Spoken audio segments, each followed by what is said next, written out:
அதுக்கு முதல் காரணம் அப்போஸ்தலனாகிய பவுலுடைய ஒவ்வொரு நிருபங்களும். இன்னைக்கு நீங்களும் நானும் ரட்சிக்கப்பட்டு சபைக்குள்ள வந்திருக்கிறோம். 4 சுவிசேஷங்கள் என்ன சொல்லுகிறது? கிறிஸ்துவனுடைய பாடுகள், கிறிஸ்து எதற்காக வந்தார், நாம் யார் மூலமாய் பாவ மன்னிப்பை பெற்றுக்கொள்ள முடியும் என்பதை இயேசு கிறிஸ்துவை பற்றி மாத்திரமே சுவிசேஷம் அறிவிக்கிறது. ஆனால் இயேசுவை குறித்து, இயேசு கிறிஸ்துவை நீங்க பார்க்கும்போது is a foundation. Jesus Christ is a foundation. இயேசு கிறிஸ்து ஒரு அஸ்திபாரமா இருக்கிறார். ஒரு வீட்டுக்கு நாம் அஸ்திபாரம் போட்டுட்டு அப்படியே விட்டுட்டோம்னா அந்த வீடு எப்படி இருக்கும்? முழுமையாய் முடியாது. இயேசு கிறிஸ்து ஒவ்வொருடைய வாழ்க்கையிலும் அஸ்திபாரமாய் மாத்திரம் இருக்கிறார். வேதம் சொல்கிறது அவர் நமக்கு என்னவா இருக்கிறாரு? மூளைக்கல்லா இருக்கிறார். வாசிங்க எபேசியர் புஸ்தகம் 1ஆம் அதிகாரம் 1ஆம் வசனம். எபேசியர் புஸ்தகம் 1ஆம் அதிகாரம் 1ஆம் வசனம். தேவனுடைய சித்தத்தினாலே இயேசு கிறிஸ்துவினுடைய அப்போஸ்தலனாகிய பவுல் எபேசுவிலே கிறிஸ்து இயேசுவுக்குள் விசுவாசிகளாய் இருக்கிற பரிசுத்தவான்களுக்கு எழுதுகிறதாவது. எபிசியன்ஸ் சாப்டர் 1 verse 1. தேவனுடைய சித்தத்தினாலே இங்கே பார்க்கும் பொழுது என்னென்ன வார்த்தைகள் வருகிறது என்றால், கிரைஸ்ட், கிறிஸ்து, இயேசு, இயேசு கிறிஸ்து, தேவனுடைய சித்தம், அழைப்பு, அப்போஸ்தலனுடைய அழைப்பு. சோ முதலாவதாக நம்ம பார்க்க போகிறது கிரைஸ்ட் ஜீசஸ், இயேசு கிறிஸ்து. இயேசு கிறிஸ்து என்றால் என்னன்னு பார்த்தீங்கன்னா the Messiah Jesus, the Jesus the anointed, அபிஷேகிக்கப்பட்டவர். இயேசு கிறிஸ்து யாரு? அபிஷேகிக்கப்பட்டவர். இயேசு கிறிஸ்து யாரு? நமக்காக உயிரோடு நம் பாவங்களை சிலுவையிலே மரித்து நம் பாவங்களுக்காக உயிர் தெழுந்தவர். இயேசுவுக்கு இன்னொரு பேர் உண்டு, யெகோவா. யெகோவா அவர் பிதா, குமாரன், பரிசுத்த ஆவியானவராய் இருக்கிறார். பிதா, குமாரன், பரிசுத்த ஆவியானவரை ஒருவராலும் பிரிக்க முடியாது. நீங்க பிரிக்கணும்னு நினைச்சா நீங்க தான் பிரிச்சு பார்த்து என்ன பண்ணணும்? நம்ம தான் முட்டாளா மாறிடுவோம். இயேசு கிறிஸ்துவை பிரிக்க முடியாது. இயேசு கிறிஸ்துவையும் பிதாவையும் இயேசு கிறிஸ்துவுக்குள் வாழ்கிற பரிசுத்த ஆவியானவரையும் பிரிக்கவே முடியாது. பிரிக்காத இவர்கள் நமக்குள்ளாய் ஒன்றாய் இருக்கிறார்கள். நீங்க நாங்க உங்களுக்கு பின்னாடி அதோட வார்த்தை நான் உங்களுக்கு சொல்லுகிறேன். Jehovah is our salvation. இயேசு கிறிஸ்து நமக்கு ரட்சிப்பாய் இருக்கிறார். Jehovah is our cornerstone. இயேசு கிறிஸ்து நம்முடைய வாழ்க்கையில மூளைக்கல்லாய் இருக்கிறார். Jehovah is our foundation. Jehovah தேவன் நமக்கு அஸ்திபாரமாய் இருக்கிறார். Jehovah is our provider. இயேசு கிறிஸ்து நம் தேவைகளை சந்திக்கிறவராய் இருக்கிறார். Jehovah is our protector. இயேசு கிறிஸ்து நம்மை பாதுகாக்கிறவராய் இருக்கிறார். Jehovah is a healer. Jehovah Jireh, Jehovah Rapha, Jehovah Rapha, Jehovah நமக்கு சுகமளிக்கிறவராய் இருக்கிறார். யெகோவா நம்முடைய ஞானமாய் இருக்கிறார். யெகோவா நம்மை வழிநடத்துகிறவராய் இருக்கிறார். இதே போல இயேசு கிறிஸ்துவை பல நாமங்களை சொல்லி நம்முடைய வாழ்க்கையில் அவர் இதுவரை வேதாகமத்தில் செய்த அற்புதங்களை சொல்லி அவருடைய நாமத்தை உயர்த்த முடியும். அவர் நமக்கு இதுவரைக்கும் பல விதங்களிலே அவர் வெளிப்பட்டு கொண்டிருக்கிறார், இன்னமும் வெளிப்படுகிறார். இங்கே அப்போஸ்தலனாகிய பவுல் சொல்லுகிறார், இயேசு கிறிஸ்து அவருக்குள்ளாய் நம்ம என்ன பண்ணுமா? இருக்கணுமா? தேவனுடைய சித்தத்தினாலே இயேசு கிறிஸ்துடைய அப்போஸ்தலனாகிய பவுல் எபேசுவிலே கிறிஸ்து இயேசுவுக்குள் விசுவாசிகளாய் இருக்கிற பரிசுத்தவான்களுக்கு எழுதுகிறது. நம்ம விசுவாசிகள் எதுக்குள்ள இருக்கிறோம்? நம்ம கிறிஸ்துவுக்குள் இருக்கணும். நம்ம எங்க இருக்கிறோம்? முதலாவதாக the first question, விசுவாசிகளின் நிலை. நீங்க விசுவாசிகள் என்றால் எங்க தான் இருக்கணும்? கிறிஸ்துவுக்குள்ள தான் இருக்கணும். அப்போ வேதம் சொல்லுகிற 2 கொரிந்தியர் 5ஆம் அதிகாரம் 17ஆம் வசனத்தை வாசிங்க. 2 Corinthians chapter 5 verse 17. கிறிஸ்துவுக்குள் இருக்கிறவர்கள் எப்படி இருப்பார்கள்?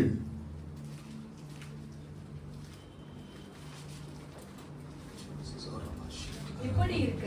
ஆமென். ஒருவன் கிறிஸ்துவுக்குள் இருந்தால் புது சிருஷ்டியாய் இருக்கிறான். பழையவைகள் ஒழிந்து போயின, எல்லாம் புதிதாயின. இன்றைக்கு நாம் கிறிஸ்துவுக்குள் ரட்சிக்கப்பட்டு ஞானஸ்தானம் எடுத்து தேவனுக்குள்ளாய் இருக்கிற நாம், வாழ்கிற நாம், தேவ சபைக்கு ஆராதனைக்கு வருகிற நாம் கிறிஸ்துவுக்குள்ளாய் இருக்கிற நம்முடைய நிலைமை எப்படி இருக்கிறது? கிறிஸ்துவுக்குள்ளாய் நாம் எப்படி வாழ்ந்து கொண்டிருக்கிறோம்? நாம் கிறிஸ்துவுக்குள் யார்? நம்முடைய ஃபர்ஸ்ட் நம்ம கிறிஸ்தவனா இயேசுவை ஏற்றுக்கொண்ட பிறகு நாம் ஒவ்வொருவரும் எங்க இருக்கிறோம்? கிறிஸ்துவுக்குள் இருக்கோம். Our position is in Christ, not outside the Christ. நீங்க சர்ச்சுக்கு வரீங்களோ இல்லையோ, நீங்க தேவனை ஆராதிக்கிறீங்களோ இல்லையோ, நீங்க ஜெபிக்கிறீங்களோ இல்லையோ, வேதம் வாசிக்கிறீங்களோ இல்லையோ, நீங்க தேவனுடைய வார்த்தைக்கு கீழ்ப்படிந்து ஞானஸ்நானம் எடுத்து இயேசுவை ஏற்றுக்கொண்டு உங்க இருதயத்துல விசுவாச நாவினால் அறிக்கை பண்ணப்படும் பொழுது நீங்க எங்க இருக்கிறீங்க? கிறிஸ்துவை ஏற்றுக்கொண்டு கிறிஸ்துவுக்குள்ளாய் வந்துட்டீங்க. அப்போ என்ன பண்ணப்படுது? கிறிஸ்து நம்முடைய வாழ்க்கையின் அஸ்திபாரமா இஸ் a foundation. அந்த ஃபவுண்டேஷன் போட்ட பிறகு நம்ம என்ன பண்ணணும்? அந்த ஃபவுண்டேஷன் போட்டு நம்ம போய் என்ன பண்ண முடியாது? குடியிருக்க முடியாது. ஃபவுண்டேஷன் போட்ட பிறகு சுற்றிலும் என்ன பண்ணணும்? வேலி அடைத்து கட்டுவதற்கு அஸ்திபாரத்தை மேல மேல மேல தூக்கிட்டு போகணும். நம்மளாம் ரட்சிக்கப்பட்டு ஞானஸ்நானம் எடுத்து கிறிஸ்துவர்கள் என்று அழைக்கப்படுகிற நாம் நம்முடைய வாழ்க்கையில வேத வசனத்தை வாசிச்சு நாம் கிறிஸ்துவுக்குள்ளாய் நாம் நிலைமை இருக்கிறதா என்று ஆராய்ந்து அறிந்து கொள்ளணும்.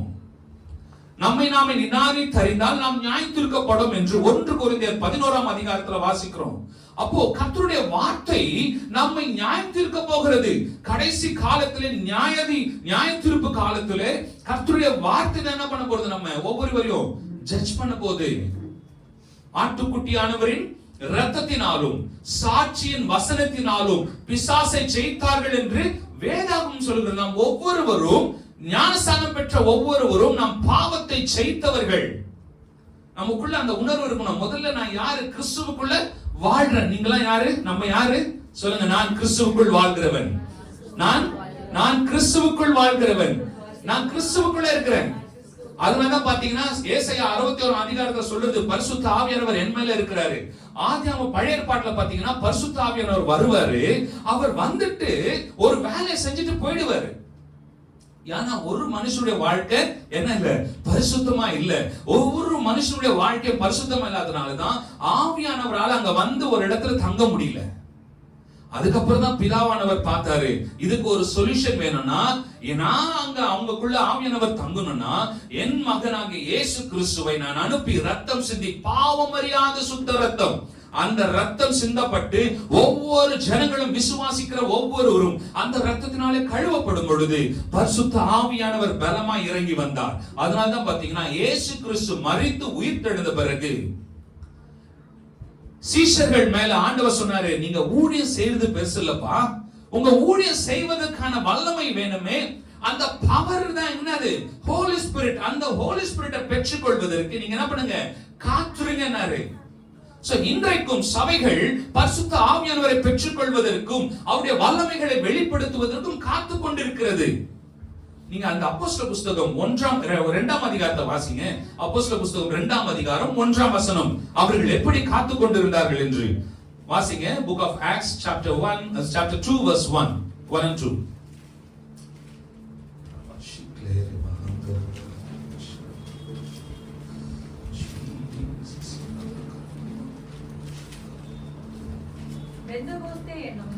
பெந்தெகோஸ்தே என்னும் நாள் வந்தபோது அவர்கள் எல்லோரும் ஒருமனப்பட்டு, இந்த வார்த்தை நீங்க குறிச்சு கொள்ளுங்க, எல்லாரும் ஒருமனப்பட்டு ஓரிடத்தில் வந்திருந்தார்கள்.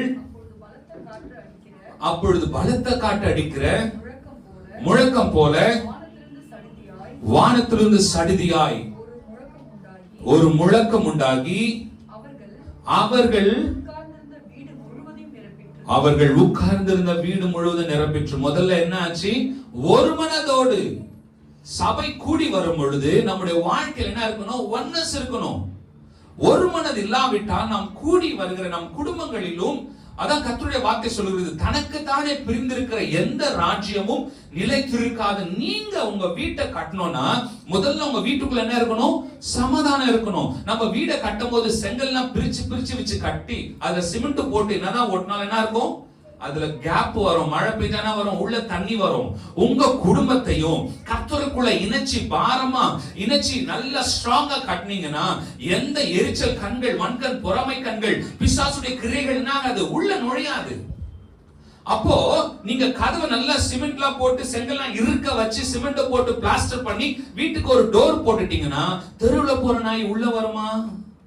வராது.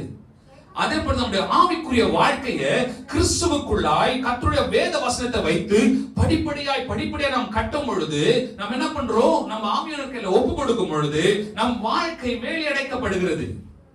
அப்ப நம்ம கிறிஸ்துவுக்குள்ள இருக்கும் பொழுது நமக்கு பாதுகாப்பு உண்டு.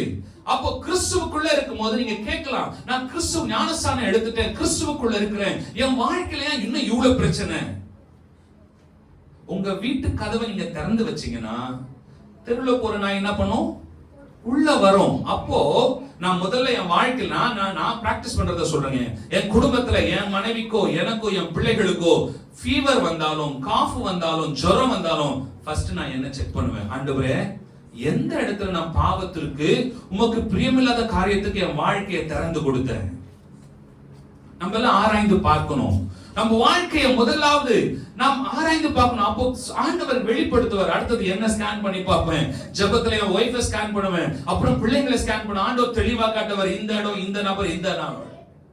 அப்ப சொல்லும்போது ஆண்டவரே எங்க பாவங்களை மன்னிங்க. இதுதான் யோபு செய்தார். தன் பிள்ளைகள் கூடி வரும் பொழுது அவர்கள் பாவம் செய்திருப்பார்களோ என்று நினைத்து யோபு என்ன பண்ணுவாரு, ஆண்டவருக்கு பலி செலுத்துவார், பாவ அறிக்கை பலி செலுத்துவாரு. அப்போ நம்ம வாழ்க்கையில நாம் தேவனுடைய சித்தத்துக்கு நாம் செயல்படும் பொழுது பிசாசுக்கு எங்கேயுமே டோர் ஓபன் பண்ணி விட மாட்டோம். நம்ம அநேகருடைய வாழ்க்கை நம்ம கிறிஸ்தவர்கள் ஞானஸ்தானம் எடுத்து என்ன பண்ணுவோம், நம்ம வாழ்க்கையில பெரிய பெரிய பாவங்களை செய்ய மாட்டோம். அந்த பெரிய பாவங்கள் எல்லாம் நமக்கு என்ன ஆகணும், பெருசாவே தெரியும். ஆனா நமக்குள்ள சின்ன பாவம் இருக்கு பாத்தீங்களா, என்னது, பொய் சொல்லுதல். நீங்க பெரிய பலூன்ல பெரிய ஊசி வச்சு குத்துனாதான் அது ஒடியன் இல்ல. பெரிய பலூன்ல சின்ன மைக்ரோ டாட் இருந்ததுன்னா அது உள்ள இருக்கிற காத்து எங்க போகுதுன்னே தெரியாது. நம்ம எல்லாம் கிறிஸ்துவுக்குள்ள இருக்கிறோம். ஆனா நம்ம வாய் யாருக்குள்ள இருக்கு, நம்ம நாவி யார் கண்ட்ரோல்ல வச்சிருக்கிறா, யார் கண்ட்ரோல் இருக்கு நம்ம நாவி. இது ரொம்ப முக்கியம். ஏனென்றால் மரணமும் ஜீவனும் நாவின் அதிகாரத்தில் இருக்கிறது வேதம் சொல்கிறது. நம் நாவினால் நாம் பொய் சொல்லும் போது என்ன பண்றோம், நம்ம டோரை நல்லா திறந்து பெருசா திறந்து பிசாசுக்கு என்ன பண்றோம், சாவியை கையில கொடுத்துட்டு என் வீட்டுக்குள்ள வந்து நீ ஆளுகை செய்தார் ராஜான்றோம். நாம் பொய் சொல்லும் பொழுது அதனாலதான் ஆண்டவர் சொல்றாரு பாருங்க, நீ ஊழியக்காரனா இரு, நீ விசுவாசியா இரு, நீ அப்போஸ்தலனா இரு, தீர்க்கதரிசி யாரா வேணா இரு. வெளிப்படுத்தல் சுவிசேஷம் 21ஆம் அதிகாரம் 8ஆம் வசனம் 9ஆம் வசனம், பொய்யர் அனைவரும், நீ எவ்வளவு பெரிய ஆளா வேணா, நீ அற்புதம் செய், மிரக்கல் பண்ணி, எது வேணாலும் பண்ணு, ஆனா நீ பொய் சொன்னா, நீ தேவனிடத்தில் ஒப்புரவாகலனா, பொய்யர் அனைவரும் அக்னியும் கந்தகமும் எரிகிற கடலிலே என்ன பண்ணுவீங்க, பங்கடைவீங்க. இந்த பொய்யர் அனைவரும் என்ன வருதுன்னா, விக்கிரக ஆராதனைக்காரர், பில்லி சூனியக்காரர், பகை விரோதங்கள், இதெல்லாம் செய்கிறவங்க லிஸ்ட்ல என்ன பண்றோம், வந்துடுறாங்களாம். வாசிங்க வெளிப்படுத்தல் சுவிசேஷம் 21ஆம் அதிகாரம் 8ஆம் 9ஆம் வசனம். பயப்படுகிறவர்களும், Book of Revelation chapter 21 verse 8 and 9, பயப்படுகிறவர்களும் அவிசுவாசிகளும் அருவருப்பானவர்களும் கொலைபாதகரும் விபச்சாரக்காரரும் சூனியக்காரரும் விக்கிரக ஆராதனைக்காரரும் பொய்யர் அனைவரும் இரண்டாம் மரணமாகிய அக்கினியும் கந்தகமும் எரிகிற கடலிலே பங்கடைவார்கள். இது சொல்லும் போதே எனக்கு பயம் வருது. ஏன்னா இந்த பொய்யர் எப்படி தெரியுங்களா, ஒரு பெரிய மேடை போட்டு எல்லா மினிஸ்டரும் லைனா உட்கார வச்சு, பெரிய பெரிய தலைங்களா லைனா உட்கார வச்சு செய்வாங்க பாத்தீங்களா. அதே மாதிரி தான் இங்க பாருங்க, அவங்க எவ்வளவு பெரிய ஆளாவும் இருக்கும். பயப்படுவர்கள் யாரெல்லாம் பயப்படுறாங்களோ அந்த மேடையில் ஏத்துருவாங்களாம். அவிசுவாசிகள், இது நல்லவனா இருக்கட்டும் கெட்டவனா இருக்கட்டும், சபை ஊழியக்காரனா இருக்கட்டும், சபை மேய்ப்பனா இருக்கட்டும், விசுவாசியா இருக்கட்டும், உலகத்துல இருக்கட்டும், அவிசுவாசிகளும் இயேசுவை விசுவாசித்து அவர் வார்த்தைக்கு கீழ்ப்படியாதவர்கள் அநேகர் அவிசுவாசிகளா இருக்கிறதுனால தான் கீழ்ப்படிய முடியல. அப்புறம் அருவருப்பானவர்களும் அருவருப்பான காரியங்களை செய்வது எல்லாமே ஒரே கேடர்ல கொண்டு வந்துடுறாரு. கொலைபாதகர், விபச்சாரக்காரர், சூனியக்காரர், விக்கிரக ஆராதனைக்காரர், பொய் சொல்றவங்க, இவங்க எல்லாம் ஒரே ஸ்தானத்துல வந்துடுறாங்க. நான் ஞானஸ்தானம் பெற்று நான் பரிசுத்த வாழ்க்கை வாழ்றேன்னு சொல்லிட்டு தேவனுடைய திருவிந்த பந்தியில பங்கு பெற்றுட்டு நம்ம பொய் சொல்லிட்டே இருக்கிறோம். சின்ன சின்ன விஷயங்கள். ஒரு பெரிய 1/2 லிட்டர் பால் இல்ல 1 லிட்டர் பால்ல 2 டிராப்ஸ் தான் பாஸ்டர் நான் வருஷம் கலந்து இருக்கிறேன், குடிங்க பாஸ்டர். நான் குடிப்பேனா பாஸ்டர், உங்க மேல எனக்கு ரொம்ப அன்பு, அதான் நான் பெரிய பாட்டில் வாங்கினேன், ஆனா அதுல ஃபுல்லா கலக்கல, ஒரே ஒரு டிராப்ஸ் தான் போட்டேன் பாஸ்டர் உங்க எனர்ஜிக்காக சொன்னா நான் குடிக்க முடியுமா? நீங்க அதுல ஒரு டம்ளர் ஃபுல்லா பாலை குத்து ஒரே ஒரு டிராப்ஸ் விஷம் போட்டா அந்த பால் என்ன ஆகும், விஷமா மாறிடும். நான் வாழ்க்கை ஃபுல்லா இயேசுவுக்கு அர்ப்பணிச்சுட்டேன், என் வாழ்க்கை இயேசுவுக்கு தான் சொல்லிட்டு ஒரு பொய் டெய்லி ஒரு பொய் சொல்லிட்டு இருந்தீங்கன்னா உங்க வாழ்க்கை எப்படி இயேசுவுக்கு அர்ப்பணிப்பமாகும்? கொஞ்சம் யோசித்து பாருங்க. நமக்குள்ள இயேசு வாழ்கிறார். நம்ம எல்லாம் பாட்டு போறோம், எனக்குள்ளே ஜீவ ஊற்று. உங்களுக்குள்ள இருந்து இந்த ஜீவ ஊற்று வரும்போது அது விஷமா கலந்து வந்தா அது என்ன ஊற்று? ஜீவ ஊற்றா? மரண ஊற்று. நம் நாவினாலே கர்த்தரை துதிக்கிறோம். அதான் அப்போஸ்தலன் பவுல் சொல்றாரு, துதித்தலும் சபித்தலும் ஒரே நாவில் இருந்து என்ன பண்ணக்கூடாது? வரக்கூடாது. அப்போ நம்ம பிராக்டிகலா தான் என்ன பண்ணணும்? எல்லாத்தையும் நம்ம யோசிச்சு செய்யணும். நம்ம வீடு கட்டும் போது மட்டும் என்ன பண்றோம்? பிளான் பண்றோம். பைபிள் அதான் சொல்லுது. நீதிமொழி வாசிங்கன்னா வீடு கட்டுறவங்க என்ன பண்ணாம முதல்ல தன்னுடைய வருமானத்தை எண்ணி பார்த்துட்டு அந்த வீடு கட்டுறதுக்கான காரியங்கள் எல்லாம் கையில இருக்கான்னு நினைச்சிட்டு அப்புறம் என்ன பண்ணுமா? வீடு கட்டுறது ஆரம்பிக்கணுமா? நீதிமொழி போய் வாசிச்சு பாருங்க, இருக்கு. அப்ப எதுவுமே திட்டமிடாமல் நாம் செய்யும் பொழுது அதனால நமக்கு சக்சஸ் வராது. அதே போல ஆவிக்குரிய வாழ்க்கையும் நாம் திட்டமிட்டு செய்யணும். அதனால தான் இயேசு கிறிஸ்து மத்தேயு 6ஆம் அதிகாரம் 33ஆம் வசனத்துல சொன்னாரு, முதலாவது தேவனுடைய ராஜ்யத்தை நீதியை தேடுங்கள். ஏனென்றால் தேவனுடைய ராஜ்யம் உங்களுக்கு ஞானத்தை கொடுக்கும். எதை எப்படி செய்யணும், எங்க செய்யணும், எப்படியாக செய்யணும், யாரை வச்சு செய்யணும்னு சொல்லி. அவர் நீதி. அப்போ ஒரு வீட்டை கட்டும் போது சட்ட திட்டங்களுக்கு உட்பட்டு தான் நம்ம என்ன பண்ண முடியும்? கட்ட முடியும். நான் சர்ச் கட்டுறேன்றதுக்காக என்ன பண்ண முடியாது? பொறும்போக்கு லேண்ட் எடுத்து என்ன பண்ண முடியாது? கட்ட முடியாது. வச்சு கட்ட முடியாது. நான் கூவாத்து ஓரமா நான் கூவம் ஆற்று வரையில நான் போறேன், கட்டுற சபைக்கு இடம் வாங்கியிருக்கேன். அப்ப நான் கூவாச்சு, அது கூவம் நாத்தடிச்சு தண்ணி தான், பரவாயில்ல, நான் வலிச்சு கட்டினா யாரும் கேட்க மாட்டாங்கன்றதுக்காக நான் வலிச்சு கட்டக்கூடாது. என்னது? கர்த்தருடைய சட்டம், தேவன் நீதி, தேவனுடைய ராஜ்யம் எல்லாம் நம்ம என்ன பண்ணோம்? ஞானமா யோசித்து. அதனால்தான் பைபிள் சொல்லுது, வேதாகமம் சொல்லுகிறது, தன் எல்லைகளை விஸ்தாரமாக்குறவன், அதாவது மற்ற எல்லைக்குள்ள எல்லாம் போச்சுன்னா அவன் சபிக்கப்பட்டு இருப்பானாங்க. நீங்க வாசிங்க, யாத்ராகம புத்தகத்துல ஆண்டவர் சொல்றாரு, லேவியராகம புத்தகத்துல சொல்றாரு, இஸ்ரவேல் ஜனங்களுக்கு ஆண்டவர் கட்டளைகள் கொடுக்கும்போது அங்க தெளிவா எல்லாத்தையும் போடுறாரு. அப்போ நம் எல்லைகள் என்ன பண்ணக்கூடாது? மத்தவங்க எல்லைகளை திருட்டுத்தனமா அவங்களை ஏமாத்தி புடுங்க கூடாது.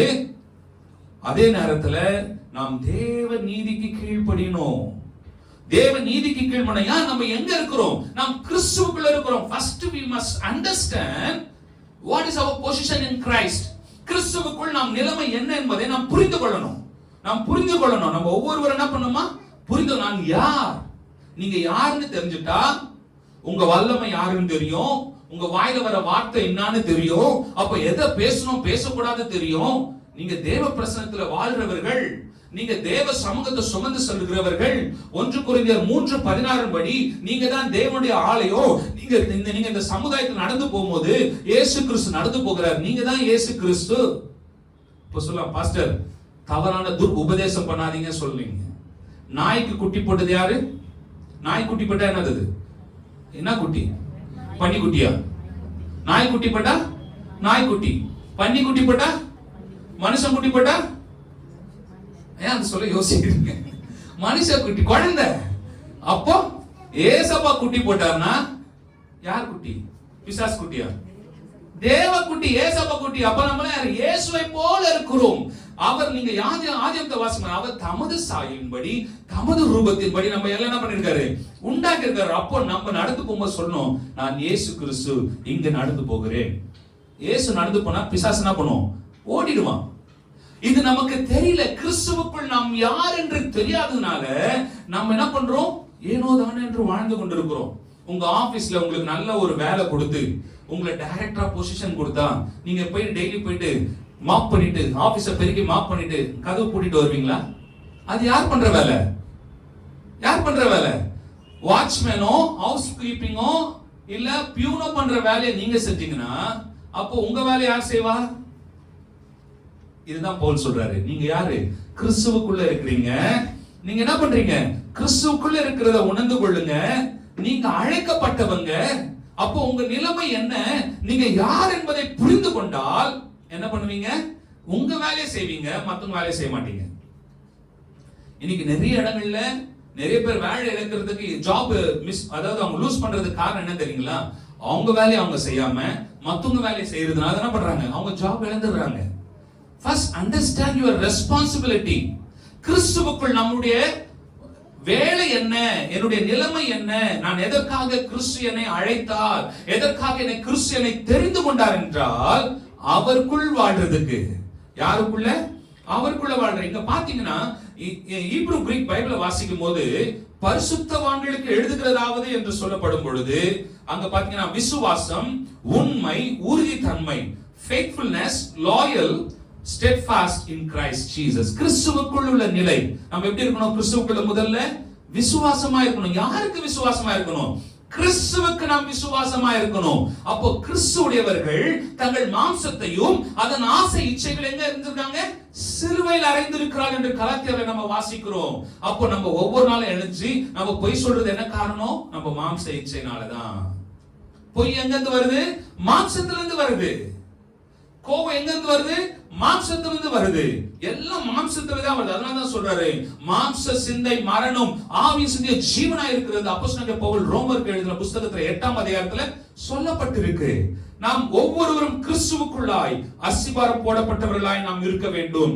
நாம் எப்படி இருக்கணும் சொல்லி இந்த ஒன்னஸ் குறித்து அப்போஸ்தலனாகிய பவுல் தெளிவா சொல்றாரு. கிறிஸ்துவுக்குள்ள என்ன பண்ணுங்க? ஒன்னா இருங்க. இதுதான் இயேசு கிறிஸ்து விரும்புறார். வாசிங்க யோவான் சுவிசேஷம் 7ஆம் அதிகாரம் 20ஆம் வசனத்திலிருந்து 23ஆம் வசனம் வரைக்கும். Book of John chapter 17 verse 20 to 23. இயேசு எவ்வளவு விரும்புகிறார் பாருங்க, நம்ம எல்லாம் ஒண்ணா இருக்கணும்னு.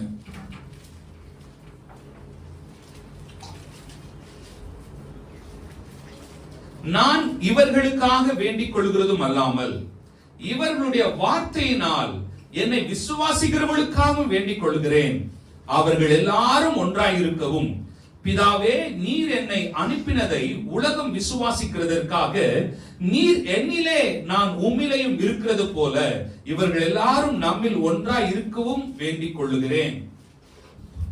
முதல்ல என்ன பண்றாரு? நாம் எல்லாரும் என்ன பண்ணுமா? ஒன்னா இருக்கணுமா? யார் ஒன்னா இருக்கணும் சொல்றாரு? ஃபர்ஸ்ட் அப்போஸ்தலர்கள் ஒன்னா இருக்கும்படி சொல்றாரு. அதுக்கப்புறம் ஆண்டவர் சொல்றாரு, அப்போஸ்தலருடைய வார்த்தை கேட்கிற ஒவ்வொருவரும் அவர்களும் ஒன்னா இருக்கணும் ஆண்டவரே. அப்போ சபைகளுக்குள்ள, குடும்பத்திற்குள்ள ஒற்றுமை வேண்டும். குடும்பங்களின் குடும்பம் தான் தேவனுடைய ஆலயம். இந்த தேவனுடைய ஆலயத்தில் என்ன பண்றார் ஆண்டவரே? ஒற்றுமையா இருக்க வேண்டும் என்று விரும்புகிறார். இன்றைக்கு எழுப்புதல் வராததற்கு காரணம் யாரே இல்ல, பாஸ்டர் தான். உங்களை சொல்ல முடியாது. பாஸ்ட் என்ன பண்ணும்? எல்லாரையும் சேர்த்து வச்சு, ஒரு குடும்ப தலைவர் என்ன பண்ணும்?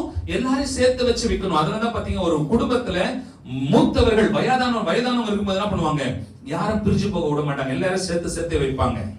சோ அந்த ரெஸ்பான்சிபிலிட்டியை சர்ச் பாஸ்டர் should take. அவர் யார் மூலமா எடுக்கணும்? ஆவியானவர் மூலமா எடுக்கணும். ஏனென்றால் ஒற்றுமை இல்லாவிட்டால், சபைகளுக்குள் ஒற்றுமை இல்லாவிட்டால் பிசாசுடைய ராஜ்யத்தை அழிக்க முடியாது. பிசாசு யூஸ் பண்ற ஒரு தந்திரம் என்னன்னா, ஃபர்ஸ்ட் என்ன பண்ணுவான்? கசப்பை கொண்டு வருவான், பிரிவினை கொண்டு வருவான், அப்புறம் நம்மள பிரிச்சிடுவான். அப்படி பிரிஞ்சிட்டோம்னா என்ன ஆகும்? சபை வளராது. சபை தேவனுடைய ரத்தத்தினால் மீட்கப்பட்டது.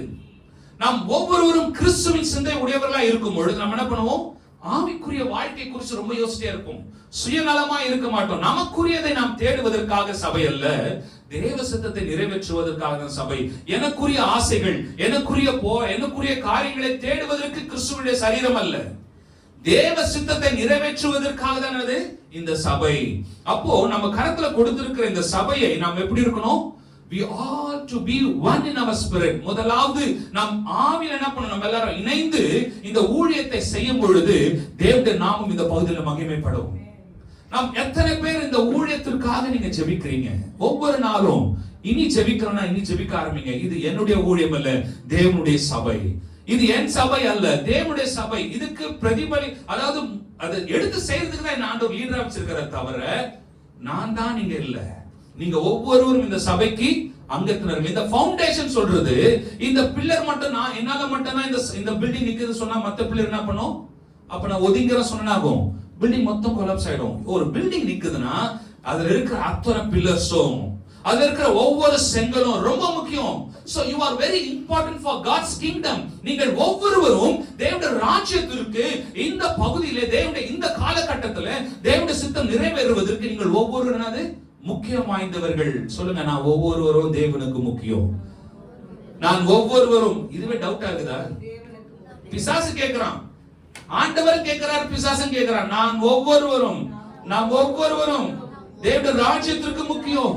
இந்த பகுதியில் தேவனுடைய எழுப்புதல் வருவதற்கு நான் முக்கியம். ஆமென். அதனால தான் ஏசாயா புத்தகத்துல ஆண்டவர் திரும்ப திரும்ப அது வாசிக்க சொல்றார். ஏசாயா 61ஆம் அதிகாரத்துல தேவனுடைய ஆவியானவர் என் மேல் இருக்கிறார். அந்த ஆவியானவர் தான் பாத்தீங்கன்னா அப்போஸ்தலர் புத்தகம் 2ஆம் அதிகாரம் 1ஆம் வந்து அப்போஸ்தலர் மேல இறங்கினாரு. அவர் அங்கே இறங்கிட்டு போயில அப்படியே ஃப்ளோ ஆயிட்டு இருக்கிறார். நமக்குள்ள வாழ்கிறார். உங்களுக்குள்ள வாழ்கிற ஆவியானவர் உங்க பிள்ளைகளுக்குள்ள உங்க சந்ததிக்குள்ள அப்படியே வந்துட்டே போவாரு. நிரம்பி வழிகிற வாழ்க்கை. அவர் வந்து ஏதோ முடிச்சிட்டு போறவர்கள் அப்படியே தங்குவார் நம்மோடவே. நீங்க அவரோடு தங்கினா அவர் உங்களோட தங்குவார். அதான் சொல்றாரு, ஒருவனின் சத்தத்தை கேட்டு கதவை திறந்தால் நான் அவனோட என்ன பண்ணுவேன், உட்கார்ந்து போஜனம் பண்ணுவேன். அவனும் என்னோட உட்கார்ந்து என்ன பண்ணுவான், போஜனம் பண்ணுவான். நம்ம கர்த்தருடைய சத்தத்தை கேட்கணும். ஒவ்வொரு நாளும் தேவ சித்தத்தை செய்யணும்னா தேவ சத்தத்தை கேட்கிறவர்களா இருக்கணும். அடுத்தது 23ஆம் வசனம் சொல்லுது பாருங்க. யோவான் 17:23 ஒருமைப்பாட்டில் அவர்கள் தேறினவர்களா இருக்கும்படிக்கு என்னை நீர் அனுப்பினதையும் நீர் என்னில் அன்பாய் இருக்கிறது போல அவர்களும் அன்பாய் இருக்கிறதையும் உலகம் அறியும்படிக்கு என்ன பண்ணுமா, நம்ம முதல்ல அறிஞ்சுக்கணும். இயேசு மேல அன்பா இருக்கிறாரு, நான் இயேசு மேல அன்பா இருக்கிறேன். அப்புறம் என்ன பண்ணும், நாம் அறிந்து கொள்ளும் பொழுதுதான் உலகம் நம்மை அறியும். இந்த உலகத்துல கவிஞர் கண்ணதாசன் ஒரு பாட்டு, நீ உன்னை அறிந்தால் என்ன பண்ண உலகத்துல போராடலாமா. அந்த உலகத்தானுக்கு தெரிந்திருக்கிற வார்த்தை நமக்குள்ள இருக்கிற ஆவியானவரை இயேசு கிறிஸ்துவை நாம் அறிந்தோமானால் பிசாசு நடுங்குவான். நம்ம ஒரு வார்த்தை சொல்லும்போது அற்புதம் நடக்கும். நம்முடைய வார்த்தைகளில் என்ன இருக்கு, ஜீவன் உண்டு. யார் வாழ்ற வார்த்தை, இயேசுதான் அந்த வார்த்தை. அந்த வார்த்தை நமக்குள்ள இருக்கிறது. அந்த வார்த்தையை கொண்டுதான் நம்ம என்ன பண்ணுவோம், பிசாசை ஜெயிக்க முடியும். இயேசு கிறிஸ்து கர்த்தருடைய வார்த்தை கொண்டு ஜெயித்தாரு. உங்களுக்குள்ள அந்த ஒவ்வொருக்குள்ள அந்த வார்த்தை இருக்கிறது. இந்த வார்த்தை நம்ம அறிக்கை பண்ண நாம் பிசாசானவை ஜெயிக்க முடியும். நமக்குள்ள யார் இருக்கா, நீர் என்னில் அன்பாய் இருக்கிறது போல அவர்களிலும் அன்பாய் இருக்கிறதை உலகம் அறியும்படி இயேசு கிறிஸ்து பிதா, குமாரன், பரிசுத்த ஆவியானவர் என்ன பண்றாங்க, நம்ம மேல அன்பா இருக்கிறாங்க. நம்ம என்ன பண்ணோம், அவர் மேல அன்பு காட்டி வாழும் பொழுது நாமும் அவரும் இணையும் பொழுதுனா இந்த உலகம் என்ன ஆகும், நம்மை அறியும். இந்த உலகம் நம்மை அறியாததற்கு காரணம் நமக்குள்ள இருக்கிற வெளிச்சம் என்ன பண்ணல, இன்னும் பிரைட்டா லைட் ஆன் பண்ணல. On your light. சொல்லுங்க, உன் வெளிச்சத்தை ஆன் பண்ணு, உன் வெளிச்சத்தை ஆன் பண்ணு. ஓ ஆமே, நம் வெளிச்சம் என்ன பண்ண இந்த உலகத்துக்கு தெரியணும். அதுக்கு தான் நம்ம ஆண்டவர் வச்சிருக்காரு. இந்த 20ஆம் நூற்றாண்டில 2024ல இந்த உலகம் பாவம் நிறைந்து இருக்கிறது. நம்ம எல்லாம் சபைகள் என்ன பண்ணாங்க, பயங்கரமா ஜெபிச்சாங்க. யாருக்கு, நமக்கு விருப்பமான ஆட்சி வரணும், கர்த்தருக்கு விருப்பமானதான் வரும். யான் உன் வெளிச்சம் நீ உபத்திரவப்படும் பொழுதுதான் ஆகும். உன் வெளிச்சம் என்னன்னு இந்த சமுதாயம் அறிந்து கொள்ளும். நீ போராட்டங்கள் வழியாய் போகும் பொழுது தேசம் அறிந்து கொள்ளும் உனக்குள்ள இருக்கிறது யார் என்று. இஸ்ரவேல் ஜனங்க 400 வருஷம் அடிமையா இருந்ததுனாலதான் தேவனுடைய மகிமை என்ன என்று பார்வோன் சேனை புரிந்து கொண்டது. இன்றைக்கு அரசாங்கம் தேவ மகிமை புரிந்து கொள்ளணும்னா நீங்களும் நானும் முழங்கால முடக்கி நாம் யாரோடு இணைந்திருக்கிறோம் என்பதை நாம் புரிந்து கொண்டு அதில வாழும் பொழுது அந்த திட்டம் தேவ சித்தம் நம்மளுடைய வாழ்க்கையில பிரகாசிக்க முடியும். ஏனென்றால் நீங்க தான் தேசத்திற்கு உப்பு, நீங்க தான் இந்த உலகத்திற்கு ஒளி, நீங்க தான் இந்த உலகத்துக்கு எல்லாமே. அதனால தான் பாவம் நிறைந்த காலங்கள் ஒன்றல்ல. ஒரு 3 நாளைக்கு முன்னாடி வெளியே ஒரு இடத்துக்கு போயிட்டு வந்துட்டு ரிட்டர்ன் வந்துட்டே இருக்கிறோம்.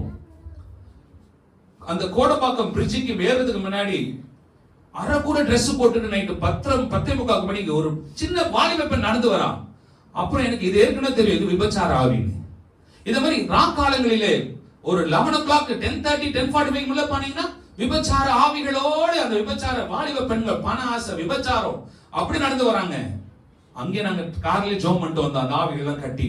அப்போ என்ன அர்த்தம், இவ்வளவு கொடுமையான பாவங்கள் துணிகரமாய் அரசாங்கம் ஒன்றும் செய்யல, காவல்துறை ஒன்றும் செய்யல. கேட்டா இதுக்கு என்னது, அவங்க பணத்துக்கு அவங்க தேவைக்கு செய்தால், அவங்க வயிற்று பிழப்புக்கு செய்தால் அது தப்பு கிடையாது.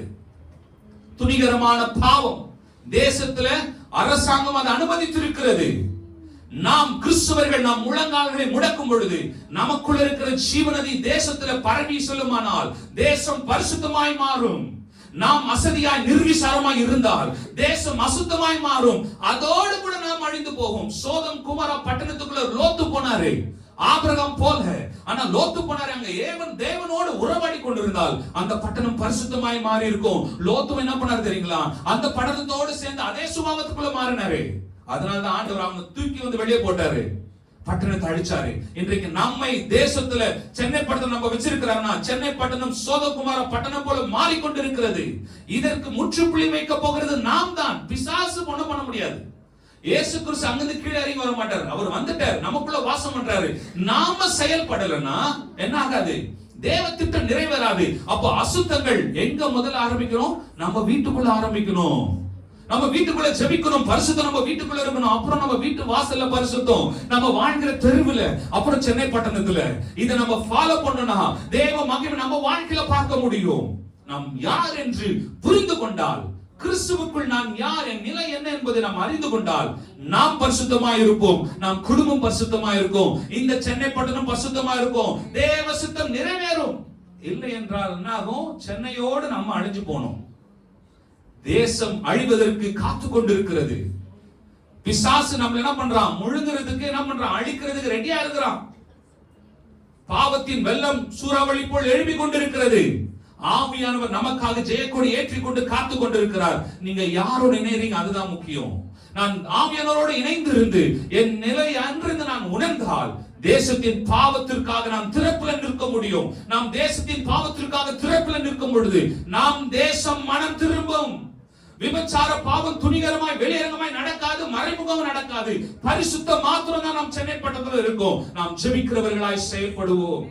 கர்த்தருடைய சித்தத்தை நிறைவேற்றுவதற்கு நாம் அர்ப்பணிப்போம். ஒரு நாளும் நாம் நிலைமை என்ன என்பது மறந்துவிட வேண்டாம். நான் கிறிஸ்துவுக்குள் யார் என்பதை மறந்துவிட வேண்டாம். முதல்ல பிசாசு என்ன பண்ணுவான்? நம்மள தேவையில்லாத காரியங்களுக்கு இடம் கொடுக்க செய்வான். அதற்கு இடம் கொடுக்க வேண்டாம். உங்கள் நிலைமை, நீங்க எங்க இருந்தாலும் தேவனோட கனெக்ட் ஆருங்க. நீங்க வேலை செய்யும் போதும் ஆவியானோட கனெக்ட் ஆருங்க. நீங்க வீட்டுல வேலை செஞ்சாலும், ஆபீஸ்ல வேலை செஞ்சாலும், வெளியே ஸ்கூல்ல இருந்தாலும், எங்க இருந்தாலும் ஆவியானோட கனெக்ட் இருந்தீங்கன்னா ஆவியானவர் உங்களை பெர்ஃபெக்ட்டா நடத்துவாரு. அதுல மட்டும் உறுதியா இருங்க. ஒருவன் கிறிஸ்துவுக்குள் இருந்தால் புது சிருஷ்டியா இருக்கிறான், பழையவைகள் ஒளிந்து போயின. அப்போ பழைய சுபாவங்கள், பாவங்கள், கரைகள் இதற்கு என்ன பண்ணாதீங்க? இடம் கொடுக்காதீங்க. நம் கண்களை மூடி ஆண்டவரை நோக்கி பார்ப்போம். ஆண்டவரே, கிறிஸ்துவுக்குள்ள இருக்கிற என் நிலை என்ன என்பதை நான் புரிந்து கொள்ள எனக்கு உதவி செய்யும். என் நிலைமையை நான் அறிந்து கொள்ள கிருபை தாரும். இதுவரை உணர்வில்லாமல் வாழ்ந்த நாட்கள் போதும் அப்பா. ஆவியானவரே, நான் யார் என்பதை உணர்ந்து கொள்ள எனக்கு உதவி செய்யுங்க. Open my eyes, Lord. என் கண்களை திறந்தருளும். ஆண்டவரே, நீங்க பேசின வார்த்தை என் காதோட போயிடக்கூடாது. என் வாழ்க்கையை மாற்றுகிறதா இது இருக்கணும் ஆண்டவரே. ஜீசஸ். ஆண்டவரே, உங்க சத்தம் எங்க ஒவ்வொருடைய வாழ்க்கையை மாற்றட்டும். இதுவரை நாங்க எங்க நாளை வீணாக்கி இருக்கலாம் ஆண்டவர். இதுவரை இந்த வார்த்தை எங்களுக்கு தெரியாம இருந்தது. எபேசியர் 1ஆம் அதிகாரம் 1ஆம் வசனத்துல ஆண்டவரே, கிறிஸ்துவுக்குள்ளதான் எல்லாமே இருக்கு. இதை நாங்க தொடர்ந்து தியானிக்க எங்களுக்கு உதவி செய்யும். ஒருவன் கிறிஸ்துவுக்குள் இருந்தால் புது சிருஷ்டியா இருக்கிறான், பழையவைகள் எல்லாம் ஒழிந்து போயின. ஆவியானவரே, எங்க பழைய சுபாவங்கள் எல்லாம் முற்றிலுமாய் வேரோடு எங்களிருந்து எடுத்து போடுங்க. நாங்க உங்களை போல மாறணுமா? ஓ, உம்மை போல மாற உதவி செய்யும்.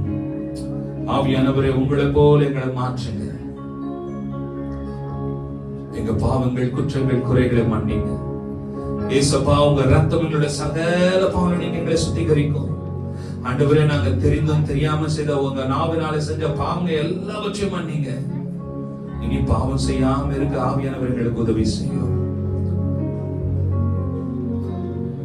என் நினைவுகளை நீ தூய்மையாக்கும், இதயத்தை நீ சுத்திகரி. Yes, Jesus. செயல்கள் எல்லாம் உண்மை பிரிய அடுத்தோ. நினைவுகளை நீ தூய்மையாக்கும், இதயத்தை நீ சுத்திகரியும். கண்கள், கைகள், செயல்கள் எல்லாம் உண்மை பிரிய அடுத்தோ. பரிசுத்தம் ஒன்றே அலங்காரமாகட்டும்.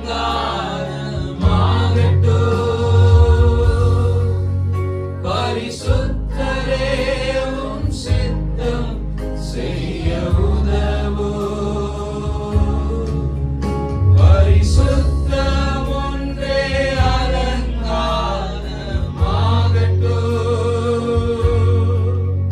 பரிசுத்தரே, உம் சித்தம் செய்ய உதவும்.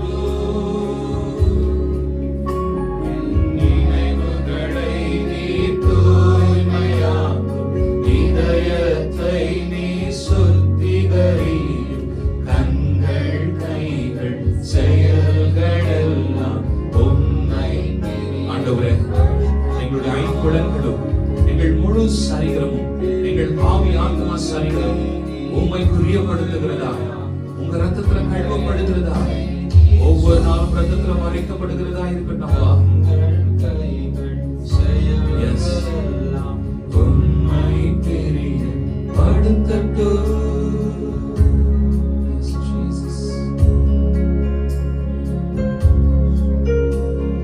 பரிசுத்த ஆவியானவரே, உங்க வார்த்தை எங்க வாழ்வாய் மாறட்டும். ஏதோ வந்து ஆண்டவரே உங்க சத்தத்தை கேட்டு போறதுக்கு இல்ல, உங்க சித்தத்தை செய்யறதுக்காக தான் நாங்க வந்திருக்கிறோம். உங்க சத்தம் எங்க வாழ்க்கையில ஒவ்வொரு நாளும் துணித்து கொண்டே இருக்கட்டும்ப்பா. எங்க வாழ்க்கை மாறட்டும், எங்க சென்னை பட்டணம் மாறட்டும். தேவ சுத்தம் இந்த சென்னை பட்டணத்துல நிறைவேறட்டும். எழுப்புதலுக்கு தாமதம் ஆண்டவரே நாங்க தான். ஆண்டவரே, எழுப்புதல் வராம இருக்கிறது காரணம் நாங்க தான். நாங்க உணர்வடைந்து வேத வசனத்தை ஒவ்வொரு நாளும் வாசிச்சு ஆவியானவரே உங்க சமூகத்துல அமர்ந்திருக்கிற கிருபை தாரும். அந்த ஒவ்வொருவரையும் ஆசீர்வதிக்கிறோம். மீத நேரத்தை உங்க கரத்துல ஒப்பு கொடுக்கிறோம். இயேசுவின் நாமத்தில் ஜெபிக்கிறோம் பிதாவே, ஆமென்.